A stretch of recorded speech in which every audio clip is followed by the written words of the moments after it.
Osaze woke up early, expecting to see his wife, Itohan, lying beside him as usual. But when he reached over, her side of the bed was cold and empty. Confused, he sat up and called her name softly. Itohan. There was no response. He got up quickly and searched every corner of their small house, but Itohan was nowhere to be found.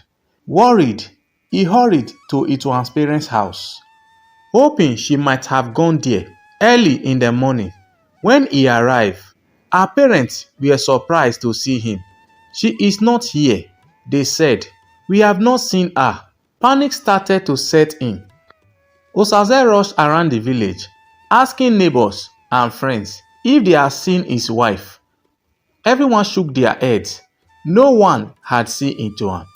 Hours turned into days, and soon Osaze began to wonder if something terrible had happened to her. On the other hand, Uvi, his first wife, had her own worries. Before Itohan disappeared, she had used her magical powers to put Itohan's unborn child into a temporary shelter, using a goat as a mother figure while waiting for Itohan's return. She assumed Itohan would be back soon, but days passed and then weeks, and still Itohan was nowhere to be found. As months passed, fear began to grow in Uvi's heart. The goat was pregnant, and Uvi worried that the child might come out as something unnatural. The mere thought of it filled her with dread. She prayed silently, hoping her fears were unfounded. 2 months later, the unthinkable happened. The goat gave birth, but instead of a baby goat, a human child emerged. The entire village was thrown into confusion. The child, however, died shortly after birth. The shock of a goat giving birth to a human baby spread like wildfire through the community, drawing the attention of everyone. "This is an abomination," the elders declared as they gathered around the strange sight. "We must consult the oracle to understand the mystery behind this."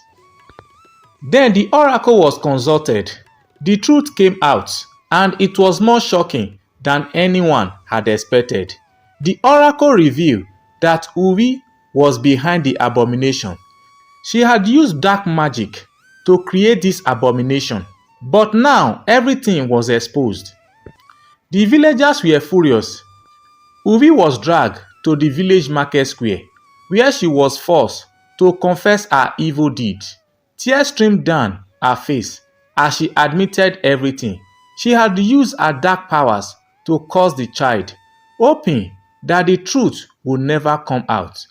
But her actions had brought shame and fear to the entire village.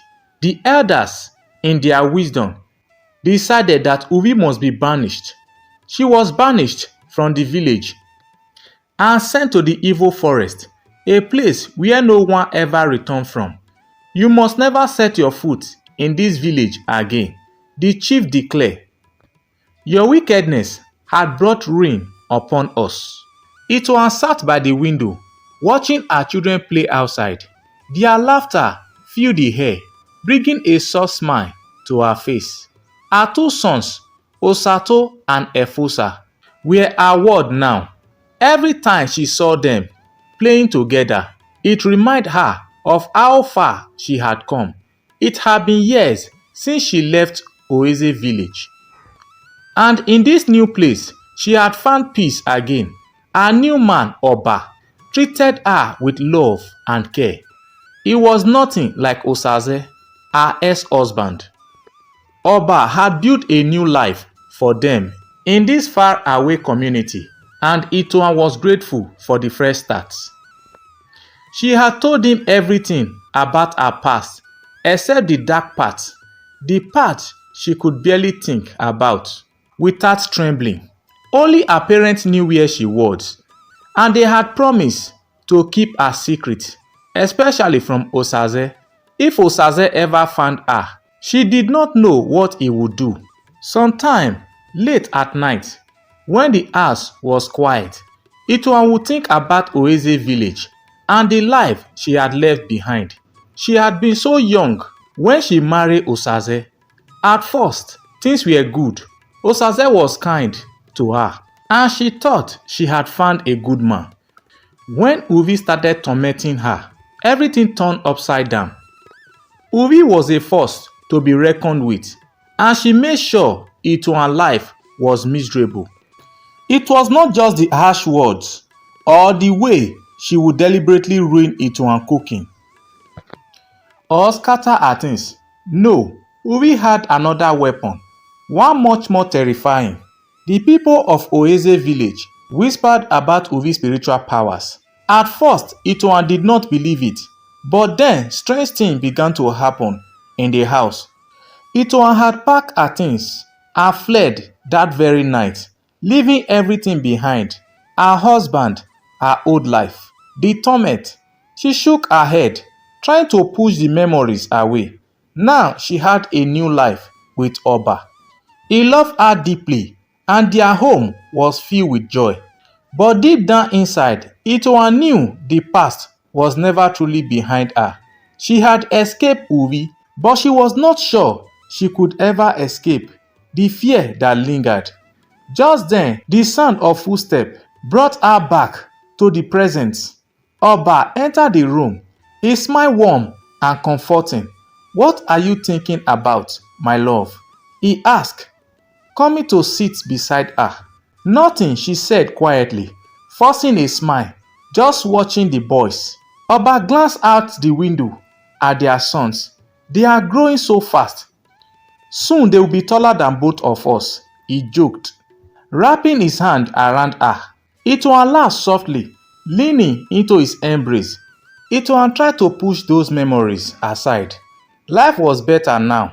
She had a loving husband, children, and the peace she once believed was impossible. Every morning, she woke up to the warmth of Oba's embrace and the joyful laughter of their sons. It was a far cry from the torment she had endured in Osaze village. She was free, free from Uvi's wickedness, free from the dark shadows of the past, or so she thought. But fate had a way of turning lives upside down. That afternoon, Itohan sat in her living room, weaving a basket, while the sweet smell of palm soup filled the air from the kitchen. Her sons, Osaze and Efosa, played outside, under the watchful eyes of their father, Oba, who was helping them build a small tree house. Laughter filled the air, and for a moment, everything seemed perfect. The nightmare she had escaped felt like a distant memory, and she allowed herself to believe that he would never return. Osaze sat alone in the grand house he had built with his wealth, the wealth that once made him the richest farmer in the village. The wide compound, the golden harvest, the cattle, they all meant nothing now. His heart was empty. He had lost everything that truly mattered. His two wives and the unborn child he never got to hold.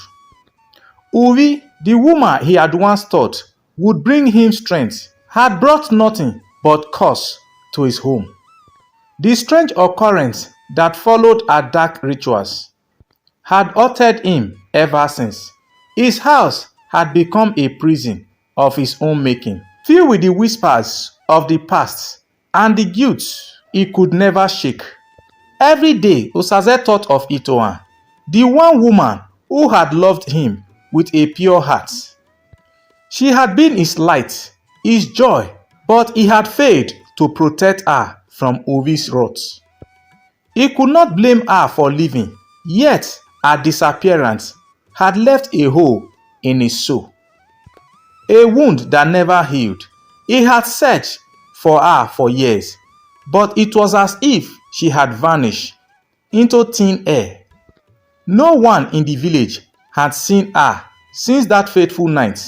One evening, as Osaze sat brooding on his veranda, staring into the fading light, of the setting sun.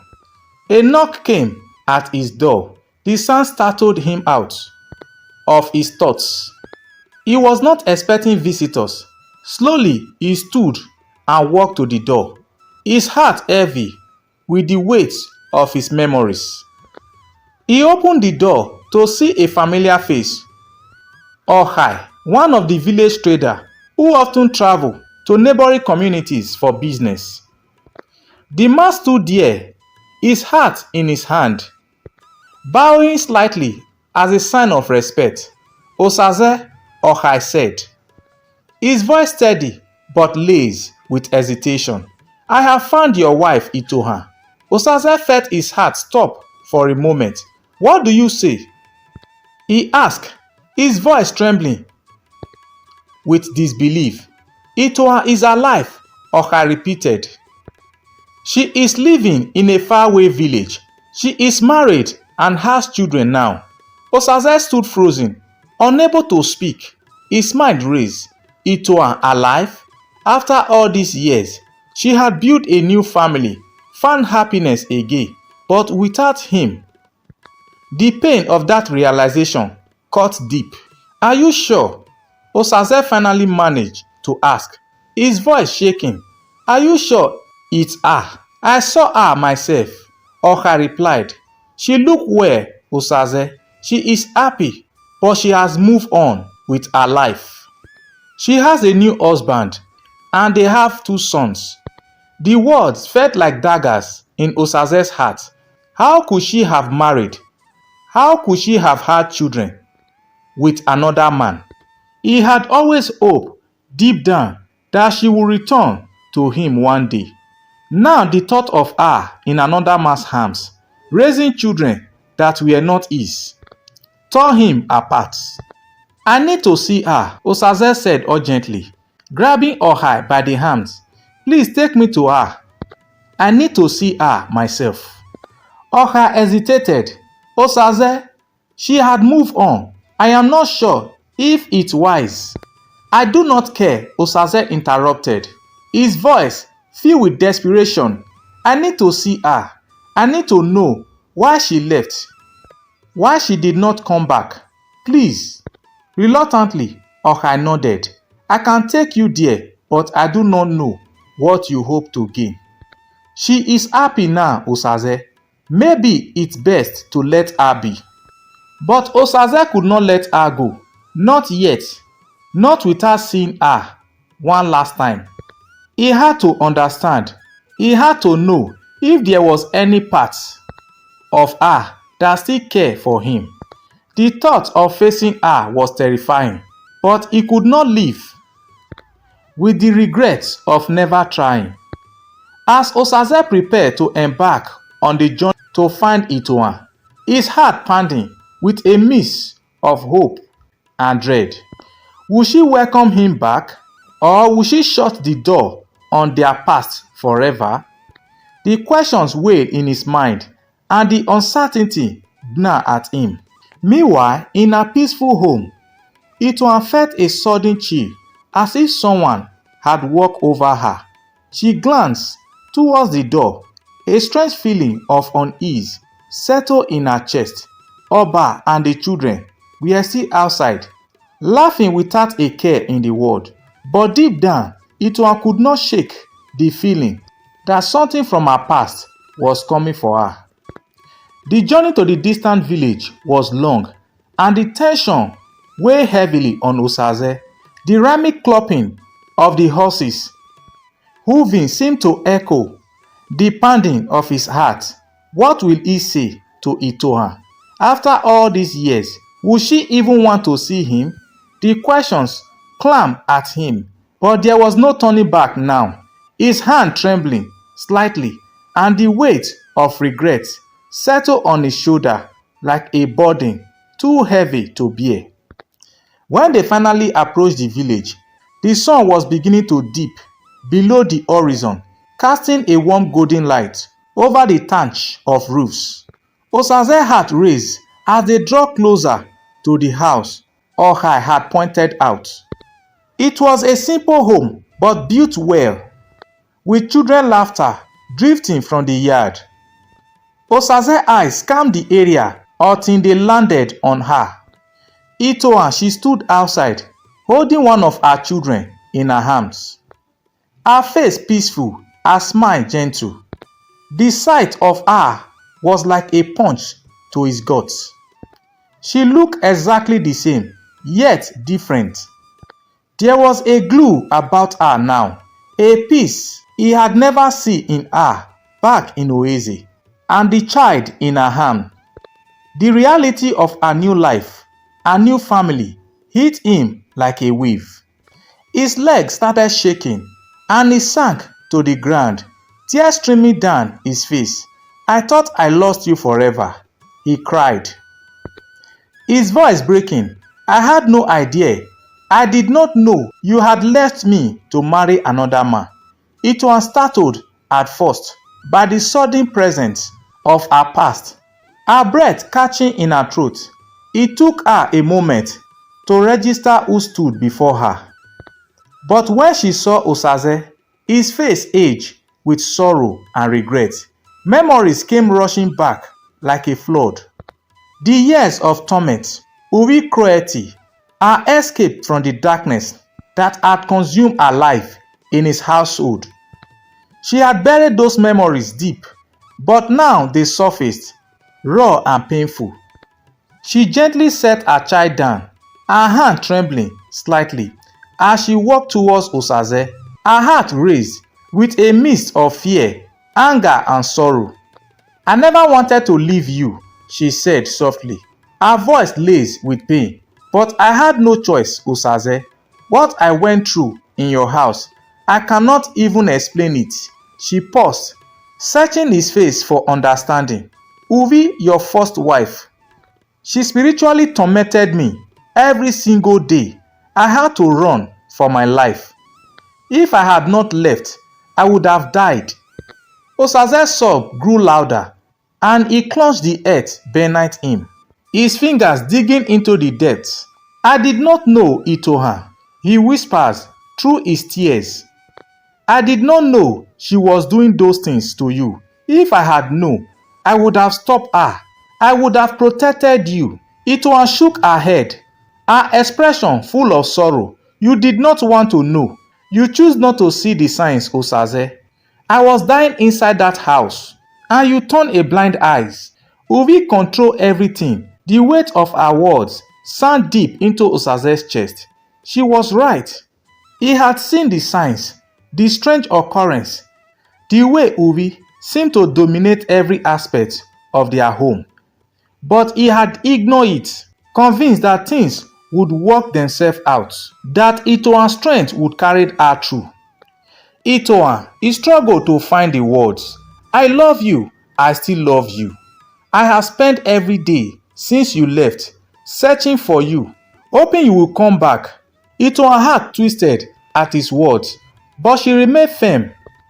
She glanced back at her home, at her children playing in the yard, and at Oba, who was approaching from the back of the house, concern each on his face. This was her life now. She had rebuilt herself from the ashes of the past, found peace and love with a man who cherished her, and created a family full of joy. "I cannot come back, Osaze," she said, her voice steady but filled with regret. "I have a family now. Oba is a good man, and he has given me the love and protection I always longed for. My children, they are my world now. You and I, whatever we had, it's been over for a long time." Osaze's heart shattered at her word, the hope he had clung to for so long. The dream of one day being reunited with Itohan slipped away like sand through his fingers. He looked up at her, his face a mask of pain. "I am sorry," he whispered, his voice barely audible. "I am sorry for everything. I never meant to lose you." Itohan looked down at him, her own eyes filled with unshed tears. "I know," she whispered, But some things, once broken, can never be fixed. As Oba finally reached them, he placed a protective arm around Itohan, sensing the tension but not fully understanding the depths of the pain that had unfolded. He looked at Osaze, then back at his wife, unsure of what to say. "Itohan, is everything okay?" Oba asked gently. Itohan nodded, wiping her eyes and forcing a small smile. "Yes, everything is fine," she replied, though her voice trembled with emotion. "Let's go inside." She turned, guiding Oba back towards the house, leaving Osaze leaning on the ground, shattered and alone. As he walked away, Osaze whispered to himself, "I lost her. I lost everything." But deep inside, he knew this was only the beginning of a reckoning. Osaze listened, his heart broken with every word. He had been blind to the depth of Uvi wickedness, and now it was too late to make amends. Itohan had moved on, built a new life, and found happiness without him. It was a happiness he could no longer offer her.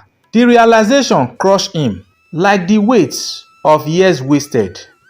Tears fell freely down his face as he stood up. His legs felt weak, but he forced himself to stand tall.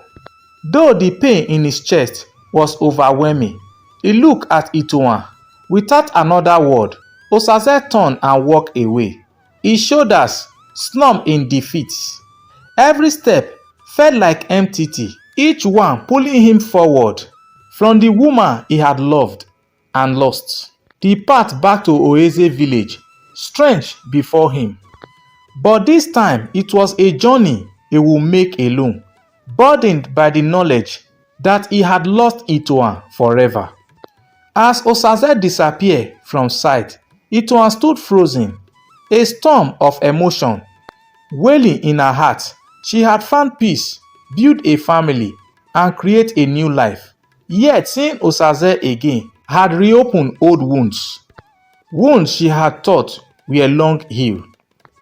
The love they once shared, tainted by pain and betrayal, still lingers somewhere deep inside her, like a scare that never fully faded. Thanks guys for watching this video. Do not forget to subscribe to this channel to support us, like, share, and do not forget to tell us the country or the cities you are watching from. Thank you guys, we love you all.